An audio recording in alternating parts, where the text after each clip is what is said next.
যখন বনগাঁ লোকসভায় কপিলকৃষ্ণ ঠাকুর ভোটে জেতার পরে যখন পার্লামেন্টে যায় লোকসভায়, তখন উনি যখন শপথ গ্রহণ করতে যায়, কিছু লোকে তখন তাকে বাধা সৃষ্টি করে যে এটা বলা যাবে না, বলতে দেবেন আপনারা লিখিতভাবে না দিলে।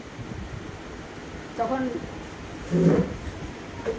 পার্লামেন্টের ভিতর থেকে বাইরে বেরিয়ে আসে, তখন ও বললো যে এই ঘটনা যে আমাদের বলছে যে লিখিতভাবে না দিলে হবে না। আমরা তখন বললাম যে কোনো কথা নেই, দরকার নেই আমাদের এমপি, তুমি হরিপ্রসাদ নামের শপথ গ্রহণ করবা, তারপরে যা হয়। তো সেখানে দাঁড়িয়ে পরে হরিপ্রসাদের নামে শপথ গ্রহণ করেছে। প্রথম ভারতবর্ষে প্রথম পার্লামেন্টে লোকসভায় হরিপ্রসাদের নামে ধ্বনিত হয়েছে। পরবর্তীকালে আমি করেছি লোকসভায় 2015-তে, এটা নেটেই দেখতে পাবেন, লোকসভায় খুললেই পাবে।